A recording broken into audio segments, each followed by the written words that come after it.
आज सकाळ 12:30 घटिका समय मान्यवर कटक मेयर श्री सुभाष सिंह नेतृत्व में मान्यवर चौद्वार कटक विधायक श्री सौभिक विश्वाल एवं सीएमसी कमिश्नर किरणदीप कौर सहुता सह बादामबाड़ी पालामंडप निकटस्थ नवनिर्मित विश्वनाथ पाठागार निर्माण कार्यर समीक्षा करथिले।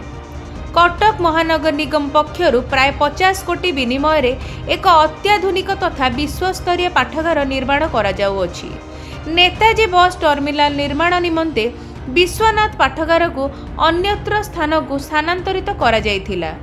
कटक सहर तथा एहार आखपाख अंचलर शताधिक छात्र छात्री युववर्ग एही पाठागार उपरे निर्भर थिले।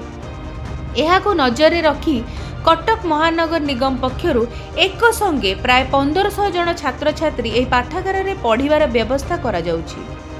एथि सहित एठारे द्रुतगामी इंटरनेट रो व्यवस्था, पुरुष एवं महिलांक पई अलगा शौचालय, अपेक्षा कक्ष सहित सबु क्षेत्र सबु विभागर पुस्तकर मध्य व्यवस्था करा जाइछि। एही अवसर में मान्यवर कटक मेयर श्री सुभाष सिंह सहित मान्यवर चौद्वार कटक विधायक श्री सौभिक विश्वाल एवं CMC commissioner Kirandeep Kaur Sahota, standing committee अध्यक्ष प्रदीप किशोर खुंटिया, कॉर्पोरेटर संतोष भोल, कॉर्पोरेटर इतिश्री दास, जतिन कुमार बेहेरा, आईनजीवी स्वदेश दास, सीएमसी जंत्री अधिकारी और कर्मचारी निर्माण करी संस्थार अधिकारी जंत्री कर्मचारी स्थानीय अंचल जनसाधारण और युववर्ग प्रमुख उपस्थित थिले। ब्यूरो रिपोर्ट कालांतर न्यूज।